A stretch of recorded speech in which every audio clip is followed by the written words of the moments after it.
अपने पहले एपिसोड में हमने समझा कि मराठा साम्राज्य के सबसे अहम और रणनीतिक किलों को भारत सरकार 2024 और 25 की विश्व धरोहर सूची में शामिल करने के लिए Maratha military landscape of India नाम से भेज रही है।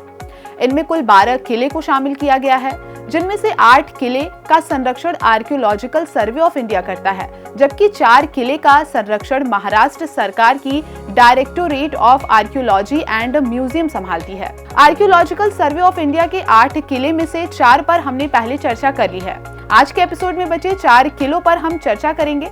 इसके बाद हम directorate of archaeology and museum के संरक्षण वाले 4 किले की भूमिका को भी समझने का प्रयास करेंगे। शुरुआत पन्हाला किले से करते हैं। पन्हाला किले का निर्माण 12वीं शताब्दी 1178 और 1209 ईस्वी के बीच हुआ था।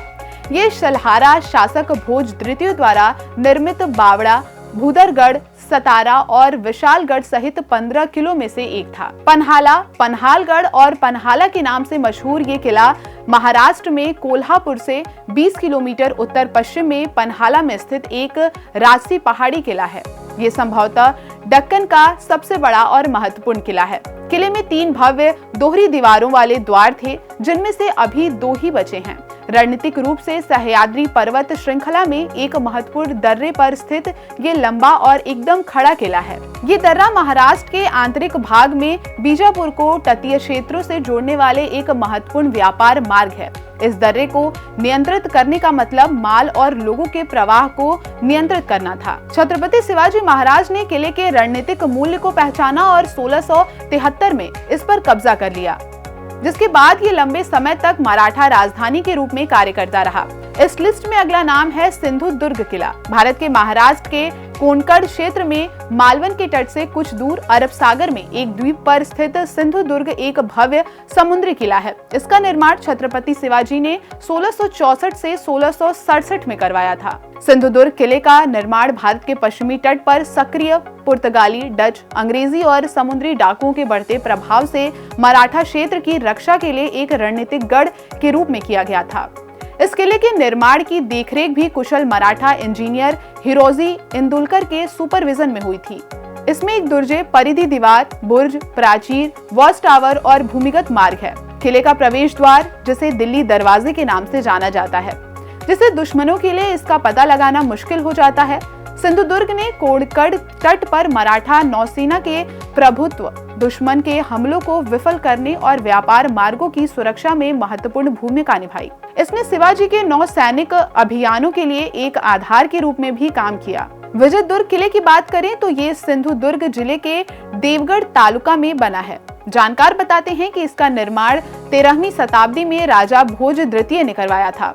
इस किले को 3 तरफ से समुद्र से घिरे होने के कारण पूर्व का जिब्राल्टर भी कहा जाता है। साल 1653 में इस किले को छत्रपति शिवाजी महाराज ने अपने कब्जे में कर लिया था। इस जीत से पहले घेरिया के नाम से जाने जाने वाला ये किला जीत के बाद विजयदुर्ग कहलाने लगा। विजयदुर्ग बनने के बाद 17 एकड़ जमीन पर इसका विस्तार हुआ। 8 से 10 मीटर ऊंची और बड़ी बड़ी काली चट्टानों से बनी हुई दीवारें काफी मजबूत हैं। इसके मुख्य द्वार के सामने बनाई गई खाई और मजबूत दीवारें दुश्मन से सुरक्षा करने में बड़ी भूमिका निभाती हैं। किले के 27 बुरुज हैं और इसका मुख्य द्वार उत्तर की ओर है। साथ ही इसके 2 खुफिया रास्ते और अंदर कुछ गुफाएं भी बनी हुई हैं, जिसके चलते इस किले में दुश्मन सेना का आसानी से प्रवेश संभव नहीं होता था। ये सन 1756 तक ये मराठा शासन के अधीन रहा। जिंजी फोर्ट उत्तर में कृष्णगिरी, पश्चिम में राजगिरी और दक्षिण में चंद्रयान दुर्ग जैसी 3 पहाड़ियों पर स्थित जिंजी किले का निर्माण करीब 9वीं शताब्दी के दौरान चोल राजाओं द्वारा किया गया था। हालांकि कहा यह भी जाता है कि मूल रूप से जिंजी फोर्ट का निर्माण 1190 ईस्वी के आसपास चोल राजा अनंत कोन द्वारा कराया गया था। तमिलनाडु के विल्लुपुरम जिले में पुदुचेरी के पास स्थित ये किला इस प्रकार निर्मित है कि छत्रपति शिवाजी ने इस किले को भारत का सबसे अभेद्य दुर्ग और अंग्रेजों ने इसे पूरब का ट्रॉय कहा था। सन 1677 ईस्वी में शिवाजी ने जिंजी के दुर्ग को बीजापुर से छीन लिया और अपनी कर्नाटक सरकार की राजधानी बना दिया। शिवाजी की मृत्यु के बाद जिंजी पूर्वी तट पर मराठों के स्वातंत्र्य युद्ध का प्रमुख केंद्र बन गया। आज के लिए बस इतना ही। अपने अंतिम एपिसोड में हम बची 4 किलो पर विस्तार से चर्चा करेंगे। तब तक के लिए हमें दीजिए इजाजत। नमस्कार।